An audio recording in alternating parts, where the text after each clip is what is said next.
किसी को घर बनाना है तो उसे किन बातों पे ज़्यादा तवज्जो देनी चाहिए घर बनाने के हवाले से? लोगों ने प्लॉट तो ले लिए हैं, तामीर कराने के लिए उनके साथ मसले मसाइल हैं। तो आपका कोई सुपरवाइजर होता है जो बिल्कुल ऐसा ही होता है। लेबर भी डंडी मारती है? बिल्कुल ऐसे होता है। तो कितने पौधे अब तक आपने दिए या कितने पौधे लगा दिए? बहुत ही अफसोस का मकाम है कि हमने जो एक प्लान किया था कि कम से कम नॉर्थ टाउन के हवाले से कि यहाँ हरा भरा नज़र आए पूरा, कि आपको पता होना चाहिए कि आपके घर पे मटेरियल कौन सा लग रहा है। बिल्कुल। तो मैं समझता हूँ एक GFS बड़ा नाम है और उन्होंने जो कहा है वो करके दिखा रहे हैं। आपके बारे में एक बात तो थोड़ी सी मशहूर है, उसको थोड़ा मैं चाहता हूँ कि आप उसको क्लियर कर दें। लोगों का ख्याल है कि आप डिलीवर करने में टाइम ज़्यादा ले लेते हैं, डिलीवर करने में टाइम लेते हैं।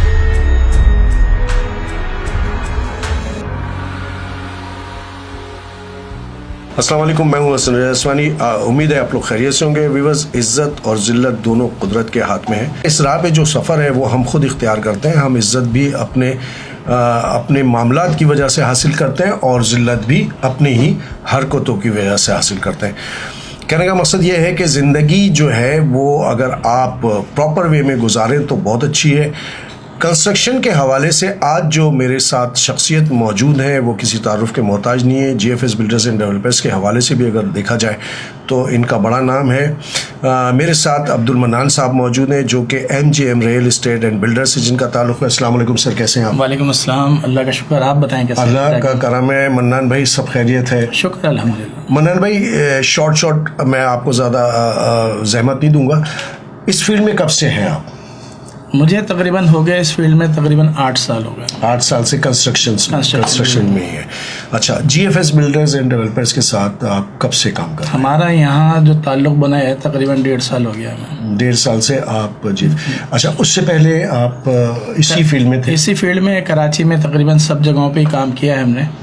तो बेस हमारी जो थी साइमा रेबिन विला में ज़्यादा काम किया है, नया नाज़िमाबाद में और नॉर्थ नाज़िमाबाद में। नॉर्थ नाज़िमाबाद यानी कि पोर्शंस वगैरह जो बेंगलोज होते हैं वो आप बनाते हैं? ठीक है। अच्छा मन्नान भाई, बेसिक नीड क्या होती है? मिसाल के तौर पे किसी को घर बनाना है तो उसे किन बातों पे ज़्यादा तवज्जो देनी चाहिए घर बनाने के हवाले से? देखें, घर बनाने के हवाले से हर चीज़ पे तवज्जो है। आपने जहाँ तवज्जो हटाई, अगर कोई खुद बनाता है, अगर किसी कॉन्ट्रैक्टर को देता है, दोनों में डिफरेंट है। ठीक है, अगर खुद बनाते हैं तो हर चीज़ ज़मीन से खुदाई से लेके और आखिरी दिन तक हर चीज़ तवज्जो मांगती है, बल्कि ज़िंदगी में हर चीज़ तवज्जो मांगती है। आपको पता होना चाहिए कि आपके घर पे मटेरियल कौन सा लग रहा है। बिल्कुल। ठीक है, किस उस मटेरियल की क्वांटिटी कितनी होनी चाहिए, ये सब चीज़ें ज़ाहिर एक तजर्बे के साथ आदमी को आ जाती हैं। लेकिन कोई भी अगर नया भी घर बनाने वाला है, जो फर्स्ट टाइम अपना घर बना रहा है, उसको भी चाहिए थोड़ा सा इंटरेस्ट ले अपने काम में, ताकि उसको सब पता हो, क्योंकि सारे ठेकेदार एक जैसे नहीं होते। वही मैंने जैसे कहा कि इज्जत और जिल्लत दोनों आप खुद ही चूज करते हैं। बिल्कुल ऐसा है ना, किस तरफ जा रहे हैं। अच्छा, इस वक्त मौजूदा हालात में बिजनेस अप डाउन सिलसिला चल रहा है। इस वक्त की कंडीशन आप क्या समझते हैं कि बेहतर है कारोबारी महंगाई के हवाले से? देखें, जॉब की बनिस्बत जो है ना, इस वक्त बिजनेस में फिर कुछ अपॉर्चुनिटीज़ हैं। ठीक है, जॉब में ऐसा है कि आपकी एक लगी बंदी आपकी सैलरी आती है, लेकिन बजट आउट हो जाता है अमूमन। लेकिन बिजनेस में चांसेस हैं। ठीक है, ऐसा नहीं है कि चांसेस नहीं है। आप मुनाफा कम ज़्यादा हो जाता है मुनाफा कभी कभी, वही है ना, जिंदगी में अप डाउन तो आती है। ठीक है, ऐसा नहीं है कि आपकी रेगुलर एक जैसी सब कुछ चल रहा है, लेकिन बिजनेस के अंदर कुछ ना कुछ फिर फ़ायदा है। ठीक है। अच्छा, मुझे एक बात बताइए कि किसी को अगर आपसे घर बनवाना है तो किस तरीके से उसको तय करते हैं मामलात को? पूरा एग्रीमेंट होता है बाकायदा, उसको BOQ दिया जाता है, बिल ऑफ क्वांटिटी दिया जाता है कि हम क्या क्या मटेरियल लगा रहे हैं, उसकी क्वांटिटी क्या है, पूरी एक मतलब एक जो तरीक़ाकार है, फॉर्मेट बना हुआ है हमारे पास, उस पर काम करता है। ऐसा नहीं है कि हमने बस उसको बोला कि जी हमने ये मिसाल ले लें 120 गज़ बनाना है। 120 गज़ तो बनाना है, सब नहीं बनाना होता 120 गज़। उसमें कौन सा मटेरियल लग रहा है, कितना लग रहा है, ये सारी डिटेल्स होती है हमारे पास। डिटेल्स होती है, लिखी हुई होती है। बिल्कुल। आप जो घर बनाते हैं वो प्लाट खाली ज़मीन के बाद उस पर काम शुरू करते हैं, बेस से लेके टॉप तक, जहाँ तक 1 2 जहाँ तक हो ना, बिल्कुल ऐसा है। तो उसमें जैसे 80 गज का है और सिंगल स्टोरी है, तो उसमें कितना टाइम लगता है, और अगर 120 गज का है तो उसमें कितना टाइम? देखें 80 गज का जो घर है ना वो 3 महीने में रेडी हो जाता है, लेकिन हम फिर भी 4 महीने का टाइम देते हैं अपने क्लाइंट्स को। ठीक है। कभी ऐसा होता है मौसमी तब्दीली है उसके अंदर, कभी कोई भी शदीद गर्मी भी हो सकती है, तो उसकी वजह से काम भी रोकने पड़ते हैं। ठीक है। मुझसे आपने एग्रीमेंट किया 4 महीने का और आप 6 महीने तक डिलीवर नहीं कर सके, तो उस दरमियान फ्लक्चुएशन रेट की अगर आती है तो वो आपके जिम्मे होता है? नहीं, हमने एक एग्रीमेंट कर लिया ना, तो हम वही रेट लेंगे, कुछ भी फ्लक्चुएशन हो हम रेट वही लेंगे जिसमें हमारा एग्रीमेंट हो गया। बल्कि और भी इसको थोड़ा सा हम आगे बढ़ाते हैं, हम इंस्टॉलमेंट पे भी काम कर रहे हैं। ठीक है, इंस्टॉलमेंट कर रहे हैं हम 2 साल की इंस्टॉलमेंट। आज के रेट में जो हम कैश में काम कर रहे हैं वही हम इंस्टॉलमेंट पे रेट लगा रहे हैं।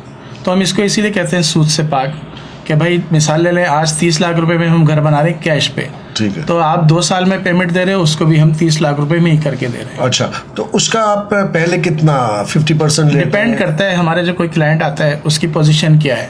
देखें बेसिकली क्या है, ये सहूलत देने वाली बात है। ठीक है, लोगों ने प्लॉट तो ले लिए हैं, तामीर कराने के लिए उनके साथ मसले मसाइल हैं, तो हमने एक सहूलत दी है। ठीक है, तो बहुत सारे लोग उससे फ़ायदा भी उठा रहे हैं अल्हम्दुलिल्लाह। आपके बारे में एक बात थोड़ी सी मशहूर है, उसको थोड़ा मैं चाहता हूँ कि आप उसको क्लियर कर दें कि लोगों का ख्याल है कि आप डिलीवर करने में टाइम ज़्यादा ले लेते हैं, डिलीवर करने में टाइम लेते हैं।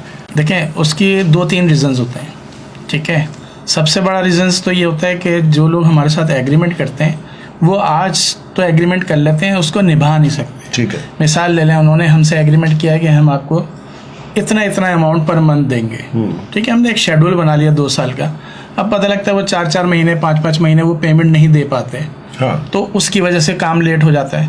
हम चलते हैं एग्रीमेंट पे, आपने आज बैठ के अपनी सहूलत के मुताबिक जो भी एग्रीमेंट किया है आप अपनी सहूलत के मुताबिक कर रहे हैं, हम आपके ऊपर फोर्स नहीं कर रहे कि आप हमें इतना अमाउंट दें। बिल्कुल। अब आपने जब एग्रीमेंट कर लिया, एग्रीमेंट बेसिकली एक वादा है, जब आप वादा नहीं निभा पाते तो फिर जाहिर है काम डिले होगा।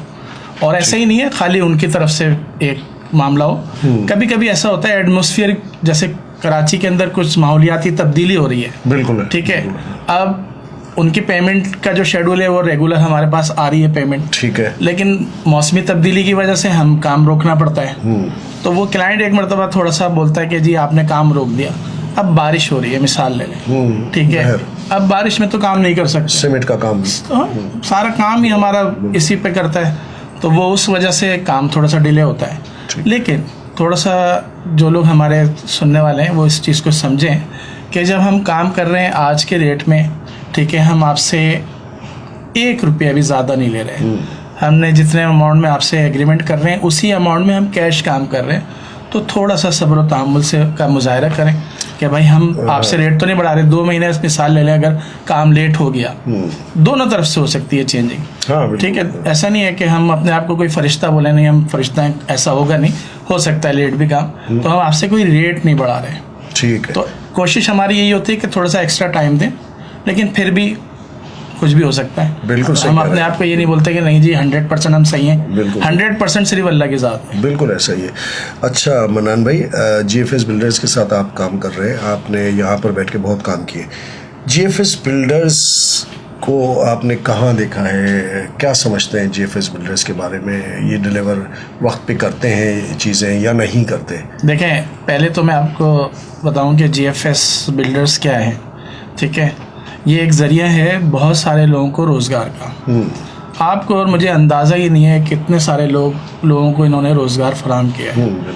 कुछ लोग बुराइयां भी करते होंगे, कुछ अच्छाइयां भी करते हैं, लेकिन अगर आप टीम देखेंगे इनके टीम वर्क बहुत ज़बरदस्त है।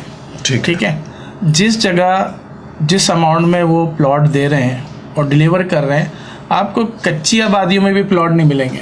हाँ, ऐसे ही कह रहे हैं, चाइना कटिंग में भी नहीं मिलेंगे। आप एक बाउंड्री वॉल में बैठे हुए हैं, ठीक है, हर तरह की सहूलियात यहाँ पे मौजूद हैं।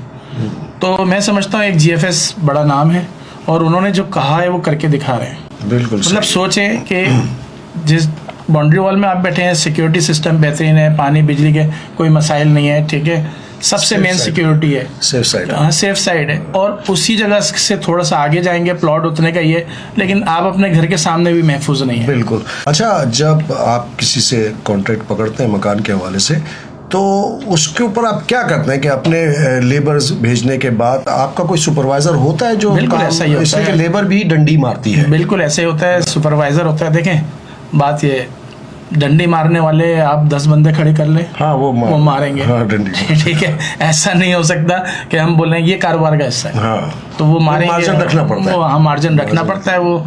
अच्छा देखें बात क्या है, मेहनत वाला काम है ना हमारा काम, जो कंस्ट्रक्शन का काम है एक बहुत मेहनत वाला काम है। ठीक है, अब उसकी ड्यूटी सुबह 8 बजे से शाम 5 बजे तक है, उसको रेस्ट तो चाहिए ना। ऐसा तो नहीं है ना वो कोई मशीन तो नहीं है। सही है। ये लोग उसको कहते हैं डंडी, कि जनाब वो थोड़ी आधा घंटा बैठ गया, तो हम क्या करते हैं, हम बोलते हैं उनको और टाइम देते हैं कि आप थोड़ा सा रेस्ट कर लो, कोई मसला बिल्कुल नहीं। बिल्कुल बिल्कुल, ताकि वो फिर फ्रेश होके और आपके साथ दिल जमी के साथ काम करेगा। Production अच्छी होगी। प्रोडक्शन अच्छी होगी।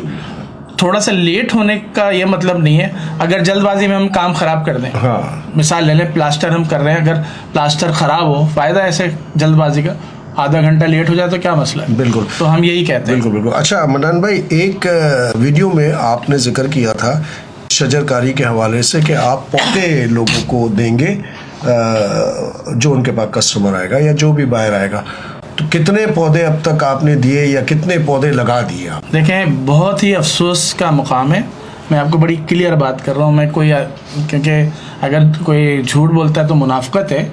बहुत ही अफसोस का मकाम है कि हमने जो एक प्लान किया था कि कम से कम नॉर्थ टाउन के हवाले से कि यहाँ हरा भरा नज़र आए पूरा, तो लोगों को अभी पता ही नहीं है दरख्त की अहमियत क्या है। लोगों को बाजे की, पटाखों की, इन सब चीज़ की अहमियत है। थोड़ा सा पटाखा फटता है वो खुश हो जाते हैं, उनको पता ही नहीं है दरख्त की क्या अहमियत है। बिल्कुल सही। तो हमने एक अवेयरनेस डालने की कोशिश की थी, लेकिन अफसोस के साथ कह सकते हैं कि जितना हम चाह रहे थे कि इसके रिजल्ट्स आएंगे, नहीं आए। नहीं है। तो मुख्तसर सी बात यह है कि किसी भी काम में आपकी मेहनत बहुत मायने रखती है। और शजरकारी, चूँकि हम तो बिज़नेस के हवाले से बात कर रहे हैं, लेकिन ये भी बहुत अहम मौजू है। आप अपने हिस्से का एक पौधा ज़रूर लगाएं, आप कहीं पे भी हों अपने एक हिस्से का पौधा ज़रूर लगाएं, इसलिए कि एक एक पौधा भी सरसब्ज व शादाब कर देगा इस पूरे इलाके को, कहीं पे भी आप रहते हो, चाहे वो नॉर्थ टाउन हो, कराची का कोई भी गोशा हो। कौन सा ऐसा पोर्शन होता है जो आप समझते हैं पूरे घर के अंदर जिस पे ख़ास तवज्जो देनी चाहिए? देखें देनी तो पूरे घर पे तवज्जो हाँ, देनी वो तो चाहिए। ओवरऑल है, लेकिन जो सबसे ज़्यादा शिकायत आती है ना वो लीकेज पे आती है। लीकेज तो पे। आपको वॉशरूम, सबसे मेन जो वॉशरूम की लाइन है, ठीक है, उस पे, और उससे भी ज़्यादा आपको टैंक के ऊपर तवज्जो देनी चाहिए। क्योंकि अंडरग्राउंड जो टैंक है, अगर वो लीक कर जाता है तो समझ लें आपका सारा बेस खराब हो जाती है। बिल्कुल। तो ये दो चीज़ें सबसे इम्पोर्टेंट है कि जो आपकी सेवरेज की लाइन है वो बिल्कुल बड़े अच्छे मटेरियल से होनी चाहिए। तो और दूसरा टैंक का जो प्लास्टर वगैरह होता है उसको बड़े तरीके से करना चाहिए। बिल्कुल बेहतरीन बात की है आपने। और ये मैंने ख़ास तौर पे इसलिए पूछा था व्यूअर्स कि आप अपने गिरदोनवा में कहीं से भी गुजरे आपको फ्लैट्स नज़र आएंगे, और उन फ्लैट्स में जो सीवरेज के सिस्टम की पाइप्स बाहर नज़र आ रहे होते हैं, आपको उसके गिर्द के जो प्लास्टर है वो सब आपको सील की वजह से ख़राब होगा। फ्लैट्स के अंदर ऊपर की छत से सीलिंग आ रही होगी, साइडों से आ रही होगी। तो इस पैगाम के साथ कि अल्लाह ताला आपको तमाम मुश्किलों से दूर रखे, और किसी भी किस्म की कोई मालूमात हासिल करनी हो तो हमारे चैनल के मार्फत आप मन्नान भाई से रब्ता करके और उनसे डिटेल भी ले सकते हैं। अपने मकान के हवाले से भी मन्नान भाई से रब्ता कर सकते हैं। अपने होस्ट हसन रज़ा इस्फहानी और अब्दुल मन्नान भाई को इजाज़त दें। अस्सलाम वालेकुम व रहमतुल्लाहि व बरकातहू।